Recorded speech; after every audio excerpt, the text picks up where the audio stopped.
Hello, malt mates. I'm Ralphie. Welcome to the Whiskey Bothy. Welcome to Ralphie Review 1063 extras. Extra content, extra perspective, just extra stuff. And I've just reviewed this bottling, which is an Online Scotch Whisky Awards 2024 winner, and a deservedly so. It's Kilkerran 12-year-old from Glengyle Distillery, and the price is good for the quality that's on show here. And I want to talk about the quality of what's on show, because it really matters not so much to someone just beginning their malt journey, but someone who's more experienced, and they're looking for an explanation as to why they're drawn to certain styles of whisky.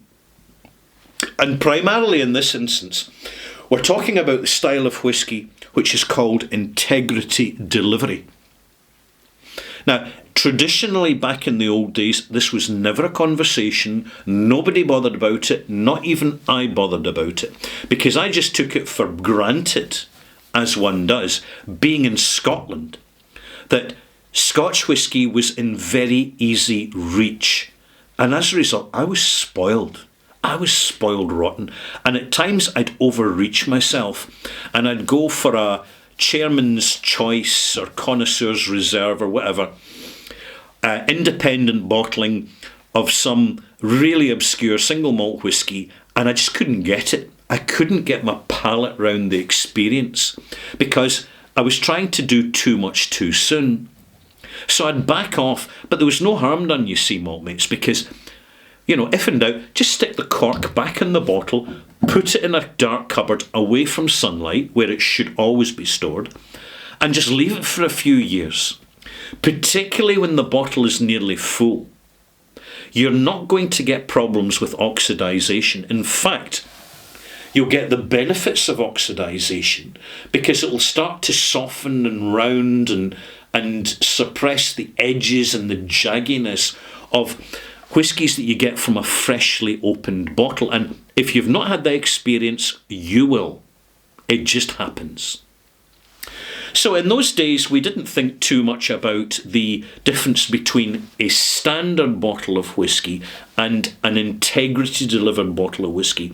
And by and large, the standard bottles of whisky were official bottlings from distilleries, and they were mainstream brands like Macallan, like Glenlivet, like Bunnahabhain, and you got them at 40%, and you had the experience at 40%, and you didn't think too much about the chill filtration, or particularly with the Talisker or the Cragganmore, for example, you didn't worry too much about the fake tan in it. But then with experience, you start to realise, actually, the sense of smell and taste have incredible accuracy over time, and they trigger an emotional response as well as a rational response. In fact, you get a complete spectrum response, and you will pick up on the fact that there are many good whiskies out there, but some are made less good by the style of presentation. And of course I'm talking unchill filtered 40%. Basically what's produced for the passive consumer. But there again, there's a reason that it's done for the passive consumer like that. It's because the passive consumer doesn't want a frightening experience on their palate. They don't want their sensations to be shocked. They want a pleasant experience, a fruity experience that ticks all the cliches that are expected from that thing called Scotch single malt whisky. And that's what they get. So I totally understand distillery companies doing this. The problem I have is when these usually big distillery companies, but not always, they just want to lump in the educated customer, the informed consumer, the self-taught, apprenticeshiped aficionado. They want to lump us all in with the passive consumers and say, shut up, accept the brand, Our brand ambassador has spoken and told you how magnificent it is with all the purity of the water and all the purple heather and all the tartan fleeces and rugs and Highland dancing, etc., etc. And our patient starts to wear thin with this, and this is why we're attracted, inevitably, to another side of Scotch whisky, which is the integrity bottlings, which are originally been the mainstay of independent bottlers like, to a certain extent, Gordon MacPhail, Cadenheads, Signatory, Duncan Taylor is a smaller company that had their moment in the sun, or the Lang, Hunter Lang, or Fred, or whatever, the Lang brothers, before they split up, and they were still one company. They gave us the options, and it's in a whisky club that I really started to understand it, because we had the collective conversation round the table about what was on the barrel for the club night, and you'd have about 25 bottles. I'm not making this up, seriously. I mean, how many bottles can you fit onto a barrel head? On this barrel head, you could fit about 25 bottles. So we'd have a club of 32 people and 25 bottles, and you'd basically see, right, after 3 or 4 pours, which bottles are still standing and which are emptying fast. That tells you where the quality is. And time after time after time, it was the higher strength, integrity delivered bottles that were going down faster. And the reason was simple. It was the calibre of delivery to an experienced palate. You see, chill filtration, it's self-evident now. I don't really have to say too much about it at this stage, because you've experienced it for yourself. But let me just remind you of what's happening. You can get a perfectly good whisky chill filtered, and after 1 dram of that, once you've poured out the bottle, you're asking yourself that very important question: how much better would this taste if it wasn't chill filtered?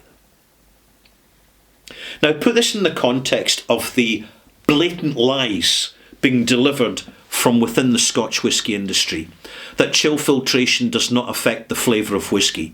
That is disingenuous claptrap. It's fake news, but worst of all, it's a willful, condescending and patronising response to customers who care about the product and are regular spenders and investors in that product.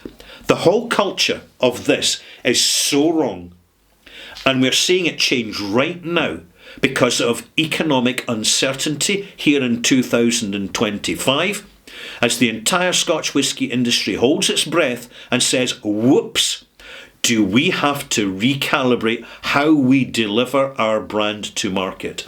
I'm telling you, see brands like Kilkerran, they'll still be standing, still be producing, still be selling in 5, 10, 50 years' time. But there's other brands, some of them very notable. For example, Macallan. They're already undermining their reputation. When people have bought bottles, cases and casks on trust, because they bought into the messaging, and now they're discovering that the expected and hoped for commercial value is so much less than they thought.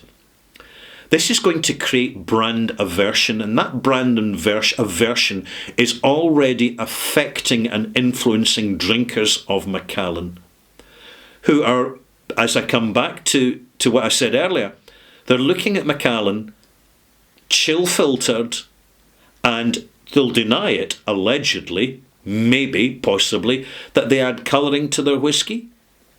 But the thing is, as soon as you use a commissioned sherry cask, you're getting a cask with added colour, because you can add colour to the sherry before you use the cask for whisky. These are the games, the little deceitful games that get played with us, and we have to be aware of them and on our guard. This is why when we look at the spectrum of brands that are available to us, we have got to narrow them down into a integrity list. And I'm going to recommend that you create an integrity list of brands for yourself. So at the top, you might start with the likes of Springbank, Isle of Arran, Deanston, Chorveg, another good example. These are the distilleries that present at 46% unchill filtered, natural colour, and don't give us the incredibly boring fart narrative. That's what it is. It's just a spontaneous fart narrative of the marketing. You notice, and it's well documented in my videos, marketing is not benign, by the way. Marketing is dangerous, because where we see marketing, they're looking to persuade us to move away from better quality brands to inferior brands, where we pay a premium in the inferior brands to pay for the marketing. That smaller brands, they'll have one person to answer the phones and present whiskies now and again, but they don't have a marketing team. So we're not paying for their marketing. We're not paying for legacy media adverts, which are always the same brands, always the same pictures, always the same script. We really have to just move on from that for the sake of our pockets and the sake of our budgets. I'm about to start a series on my channel of independent bottlings. I'm going to do at least 4, possibly 5 reviews now of independent bottlers, giving a different angle and perspective on them with each review. I'll talk about the fact that independent bottlers provide us with the experience of single malt whisky distilleries that never appear as official bottlings, and even if they do, they're short-lived and usually overly expensive. Also, the fact that independent bottlers not only bottle Scotch single malt whisky, blended whisky, grain whisky, Irish whisky, but rum, bourbon, Armagnac, corn whisky from the USA. What the independent bottlers do is they are an essential lifeline in the continuity of Scotch whisky's reputation in the wider world. Any importer around the world who's looking after business is no longer looking to exclusively get distilleries in-house under their distribution brand. They're also looking to get independent bottlers. Scotch whisky independent bottlers are in a class of their own because they have the experience. They have, out of custom, the access to the sort of calibre and quality of casks that official bottlers would never dream of presenting to their market, because it might trigger the passive consumer because of all the frightening flavours and the suspicious smells of umami and the extra sensations of sour and bitter, which can be so off-putting when you are groomed, that's the word, groomed on the conventional modern global diet. Is there anything else I'd like to add? Yes, there is. See, before you go out shopping for your whisky, create a wish list. And when you create the wish list, and it's in a list on a piece of paper, and you write all the brands down that you're interested in, before you go ahead and buy them, check, are they 46% or higher? Check, are they unchill filtered?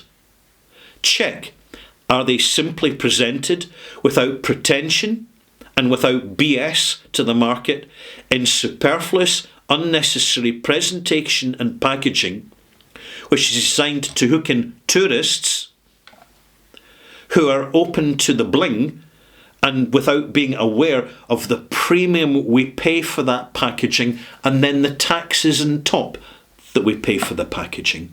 Packaging we do not need. The wine industry doesn't do it. The American whiskey industry doesn't do it. The French cognac industry most certainly does it, which is why it's rarer than hen's teeth to see a cognac review in this channel. I wouldn't tolerate it. Cognac at 40%. Give me a break.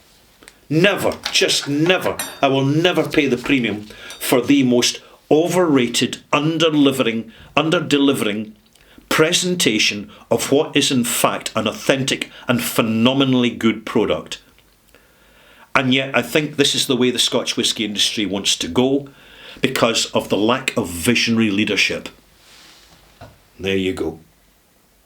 Now, I'm going to have to go now, malt mates, because I have to do another recording now for my Patreon channel, in which I will be discussing the laying off of Coopers in the USA as part of the Brown-Forman Group. And I'm going to explain why it's happening.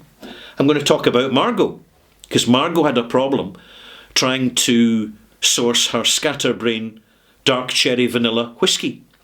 And I've featured this on my Patreon channel, and I'm going to be discussing why Margaux's honesty is so refreshing to us all.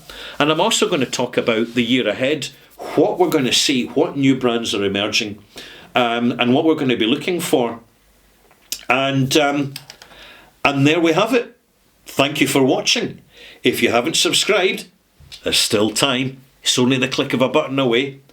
We'll see you soon, malt mates. Bye-bye.